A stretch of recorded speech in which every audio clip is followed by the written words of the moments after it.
أحييكم وأرحب بكم في برنامجكم الحوار الذي نقدمه في كل أسبوع، وهو الحل بين يديك. منك وإليك نقدم هذا الحوار، ويسعدنا مشاركتكم الدائمة والتواصل معنا، لأن هذا البرنامج يخصكم. عزيزي المشاهد، في هذه الحلقة يسعدنا أن نتابع هذا التقرير حول الإنحباس الحراري الذي نتج عن التلوث البيئي، ويسعدنا أن نتابع هذا التقرير سوياً.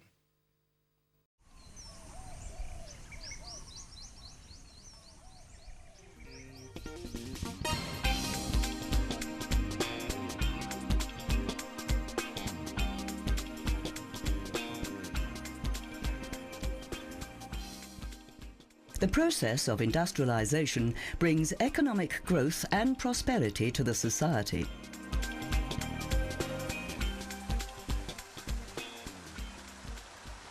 But it also brings problems that have to be solved urgently.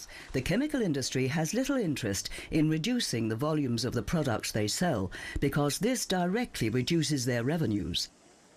Therefore, a new approach is required. Based on the experience of its cleaner production program, UNIDO plays a leading role in the further development of a new business model, chemical leasing.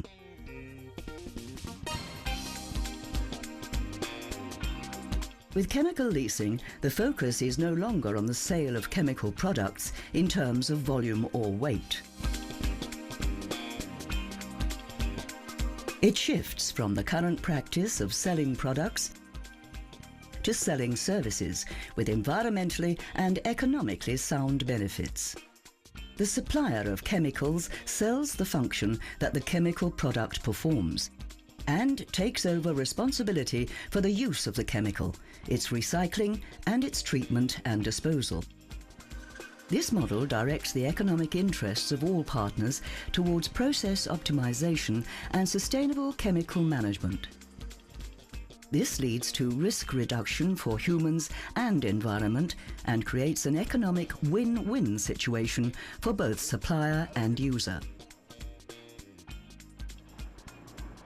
As a pilot project on chemical leasing in Austria showed successful results, UNIDO decided to start other projects in Egypt, Mexico, and Russia, with the support of the Austrian government. UNIDO promotes the model of chemical leasing via the national cleaner production centres in the respective countries. How do we get access to the enterprises? Well, first of all, we contact companies that already cooperate with us on cleaner production projects and look for possibilities to implement chemical leasing. Another approach is to get information from service companies, as well as research and development organizations, about enterprises suitable for chemical leasing projects. Then, we contact the management of these enterprises and visit them to determine their real potential and prospects for the implementation of chemical leasing. One good example of successful implementation of the chemical leasing concept can be found in Egypt. The supplier developed a new powder for electrostatic powder coating. This product is more efficient and therefore reduces the amount of losses. Applying the chemical leasing model, a new basis of payment was agreed upon. The basis of payment before the chemical leasing was per kilogram of coating powder. Under the chemical leasing, the payment will be per square meter of coating final product. The waste goes back to the supplier and is reused in the production line as raw material. The supplier achieved a reduction of powder loss from 13 to 4% and launched an efficient system for recycling. The annual savings were $60,000. But also, the supplier benefits in different ways. Chemical leasing leads to long-term partnerships and job creation. Mexico is also implementing pilot projects of chemical leasing.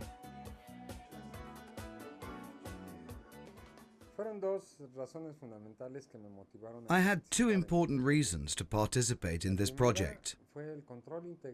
The first one was to gain control over one of my raw materials, nickel and its brightness. And the other one was to reduce production costs to be more competitive in the market. As measured by the Cleaner Production Centre during the monitoring of the operation, the nickel used in the production process was reduced by 22%. This lowered the production cost significantly and brought economical benefits for both business partners. And it also had positive side effects for the environment and the safety of the workers. Chemical leasing fosters continuous improvement and long-term partnerships among companies, in which the cleaner production centres have an important monitoring and quality assurance role. It is an important tool for sustainable industrial development and is promoted through UNIDO's worldwide Cleaner Production Programme.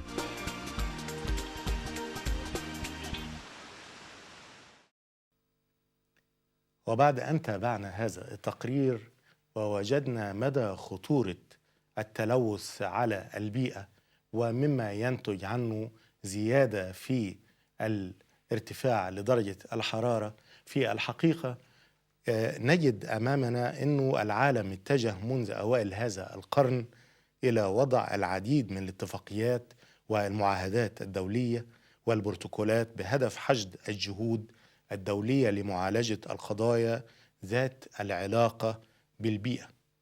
وقد بلغ عدد تلك الاتفاقيات نحو 152 اتفاقية، وبدأت هذه الاتفاقيات عام 1921 إلى 1991، وتبع ذلك العديد من الاتفاقيات الدولية، منها مثلا في عام 1923 الاتفاقية الدولية لمنع تلوث البحار بالنفط، وكذلك الاتفاقية المتعلقة بحظر تجارة الأسلحة النووية الموقع عليها في موسكو عام 1963، وكذلك المعاهدات التي لحقت ذلك التي اعتمدت في بون مثلا عام 1979 المتعلقة بحفظ أنواع الحيوانات البرية، واتفاقية الأمم المتحدة لقانون البحار،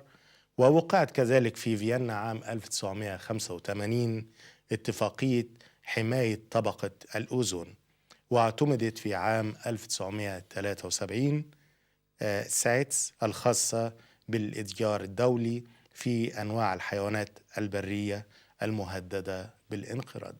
في الحقيقة يسعدنا في هذا اللقاء أن نلتقي بالسيد سي أحمد مناد، المدير المسؤول للاتفاقيات الدولية لحماية البيئة بالأمم المتحدة، ونرحب بسعادتكم. احنا في الحقيقة يعني طال الوقت، وقد يكون يعني بعد أحداث كثيرة حصلت على الكرة الأرضية من كوارث بسبب الإنحباس الحراري، وقد تعرضنا إلى الكم الهائل لهذه الاتفاقيات منذ عام 1921. مدى جدية هذه الاتفاقيات ومدى محاولة تطبيقها على أرض الواقع؟ First of all, let me thank you very much for this opportunity to give to UNIDO to talk about its contribution to protect the planet through assisting mainly developing countries in complying with their obligations vis-à-vis the protocols and convention. Yes, you have been mentioning a lot of these legal protocols and instruments, which definitely is posing a threat to our planet. And more and more for the last, I would say, 10 to 15 years, we are aware of the danger that we are going into if we do not react as a international community. And UNIDO being a specialized agency dealing with industrial development, the ultimate objective now of UNIDO is to ensure a sustainable industrial development through its contribution and many of the conventions and protocols, namely, I would say, the Montreal Protocol for the protection of the ozone layer, the Kyoto Protocol for to tackle the issue of climate change, and also the Stockholm Convention on dealing with the persistent organic pollutants. Definitely it has a resounding impact on the way industry is being developed, on the way industry is producing. And the idea here is to promote a very, let's say, well-accepted concept, which is a clean technology concept. And this is the main objective of UNIDO, is to ensure that whatever change in technology is required to keep away from, for example, substances that deplete the ozone layer, from the consumption of fossil fuels, for the use of persistent organic pollutants, to ensure that all the new technologies we are proposing, we are promoting, are clean and safe technologies.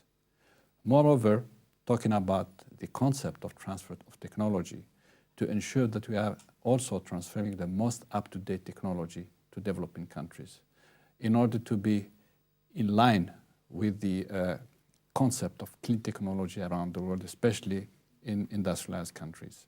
يعني هذه هي إرادتكم، ولكن الدول المصدرة لهذه التكنولوجيا هل حقيقة هي على استعداد لنقل تكنولوجيا حديثة يعني up to date? Well, I have to say that right now the international community, and mainly I would say the donor community, is very keen in transferring most up-to-date technologies, because there is a growing concern that if we do not ensure that these technologies are being also transferred to the developing world, the whole planet will suffer. So it's a shared responsibility. This is very well accepted now. And I must say that there has been a lot of efforts from the donor community to provide, again, the most up-to-date technologies with a very cost-effective way. And indeed, of course, we as a specialized agency of the United Nations, we have to make sure that this is going to happen. It is not possible for us to accept obsolete technologies that in, say, 5 or 10 years will again show that there is a problem and that you have to tackle. Our ultimate objective, again, is to ensure a sustainable industrial development and then a sustainable transfer of technology, which would then ensure all those countries to be also up to date. هل حضرتك تعتقد أنه آخر اتفاقية هي اتفاقية كيوتو تعد حقا اتفاقية مهمة؟ ويعني كيف يرى المجتمع الدولي موقف الولايات المتحدة الأمريكية من هذه المعاهدة الأخيرة؟ Well, definitely the Kyoto Protocol is part of the answer to climate change. It's not the answer by itself. It is a beginning in trying to find ways and means to tackle the issue of climate change. And of course, everybody was looking at the position of the United States. Unfortunately, for the time being, we have not yet seen the United States going into the direction of ratifying the Kyoto Protocol. But one has to say that in many states in the US, there is already a lot of solutions being brought forward, which make us very hopeful that the United States will indeed have its share in reducing the amount of greenhouse gases that are emitted in the atmosphere. You have to know that the United States is today responsible for almost 25% of the greenhouse gas emissions in the atmosphere. So it is very important for the whole world that the United States enters into this process. ولكن ما هي الأسباب الحقيقية في كون الولايات المتحدة الأمريكية لا ترغب في التوقيع على هذه الاتفاقية؟ Well, to be honest with you, it is not up to me to make an analysis of the reasons why United States has not yet ratified the Kyoto Protocol. But of course, one could think of many reasons. And for example, lobbies in the U.S. for oil, for energy, etc. There must be some kind of very strong forces in the United States that is still holding up the United States in not entering the Kyoto Protocol process. But I believe that things are changing in the United States. And as I said, there are many states that have already gone beyond, I would say, certain obligations of the Kyoto Protocol. And this is very, very heartening, I would say. كثيرا ما سمعنا عن بروتوكول ستوكهولم، بروتوكول مونتريال. هل ممكن تفيدنا عن فحوى هذه الاتفاقيات الدولية؟ Well, to start with the Montreal Protocol to protect the ozone layer from ozone-depleting substances, it has started some, as you mentioned, already in Vienna in 1985 when there was a convention, a goodwill from the whole community to protect the ozone layer. But that was in itself not enough. So there was a need to put in place a protocol with obligations, with benchmarks, with phase-out schedules. This is what happened. And frankly speaking, when this was adopted and approved in Montreal in 1987, very few people were, very much optimistic that this is going to work. But it did work. Indeed, and one of the reasons I would say, not only the goodwill of the let's say the industrialized countries, but also the goodwill from the developing countries, helped in that way by instituting a multilateral fund to assist countries, developing countries, financially and technically in dealing with their obligations vis-à-vis the protocol. And I think this was the main, let's say, thing that made the whole protocol as today very successful. And I would like to say here that UNIDO was very much in the forefront in contributing again in assisting developing countries, meeting their obligations vis-à-vis the protocol. And I must say that UNIDO has contributed for more than 1/3 of the total of ozone-depleting substances that has been phased so far in developing countries. And I think this is a major achievement. Today, we are, of course, seeing the good results. The latest scientific report that we have received from the world community, scientific community, is that the ozone layer is recovering step by step. It will take some time, but we are going into the right direction. And again, the Montreal Protocol is a resounding success. And it is, again, thanks to the goodwill of all countries that agreed to contribute and to phase out ozone-depleting substances. And one has to also say that technology also had a lot in tackling the issue, because technology was there at the time when we needed to have alternative technologies. And this was, again, one of the major, I would say, success of the protocol.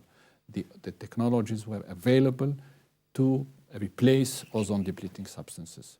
And I must say that UNIDO, again, as a specialized agency, was able to promote new, most up-to-date CFC or ozone-depleting substances-free technologies. ما هو دور الأمم المتحدة ما إذا كان إحدى الدول تعدت على هذه الاتفاقيات التي تم التوقيع عليها سواء في مونتريال أو ستوكهولم، ونحن نرى يعني الشاهد على ذلك في أوروبا ما زال هناك يعني إنتاج كبير من ثاني أكسيد الكربون والمخلفات الصناعية اللي هي تزيد من الإنحباس الحراري، يعني بما يترتب عليه الكثير من الكوارث.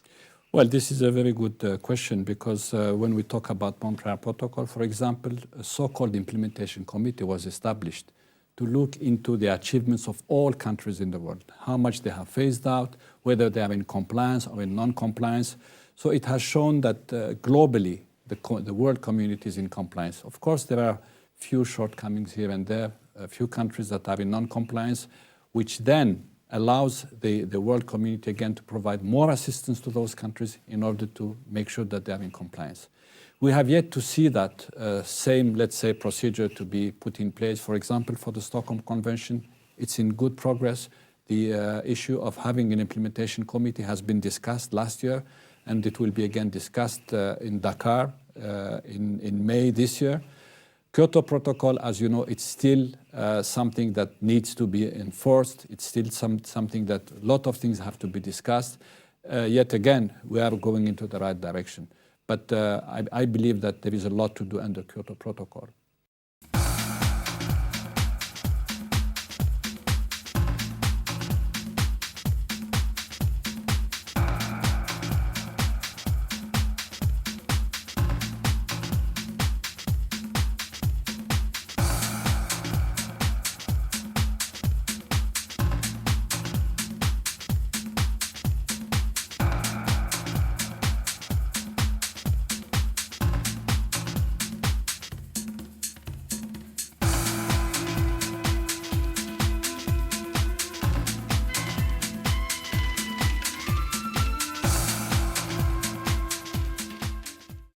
في نهاية لقائنا دائما بنسعى ونطلب من الضيف أن يقول لنا بعض اقتراحات حلول لمواجهة هذا الكم الهائل من المشاكل والكوارث الناتجة للإنحباس الحراري والتلوث البيئي والكوارث الحادثة.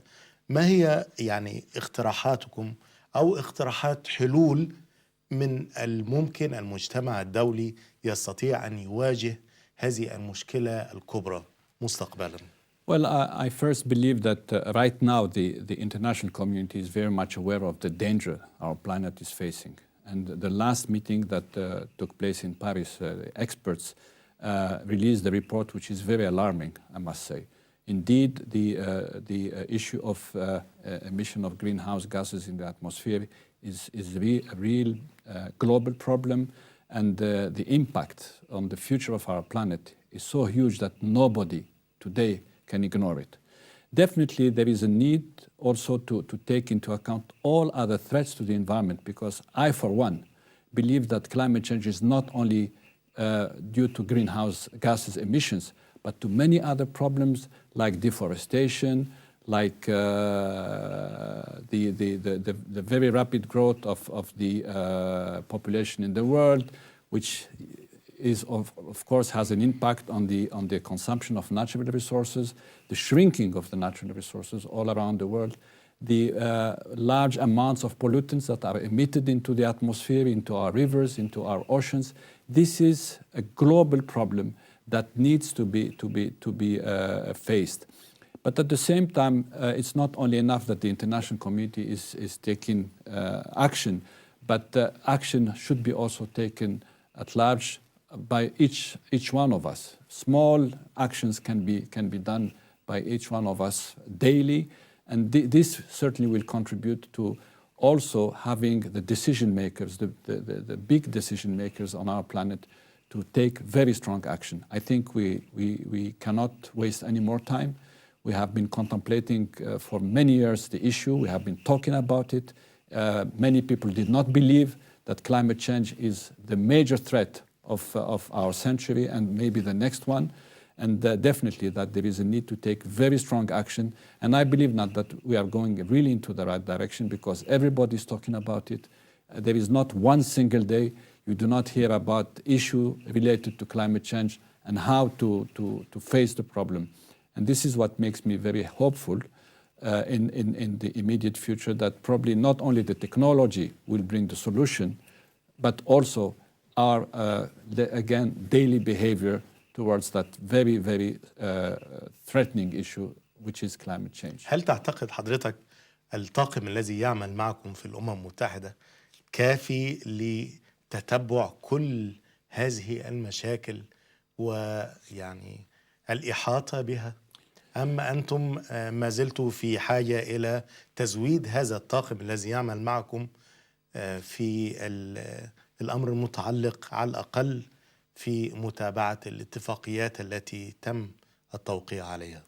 Well, thank you for asking this question. Definitely, I have to tell you that we recently came from a retreat, UNIDO retreat, whereby all these big issues have been mentioned, and there is now a strong will from the management to strengthen our capacity to address the issue of all these, let's say, global conventions to protect our planet, and to bring more capacity to assist developing countries to be in compliance.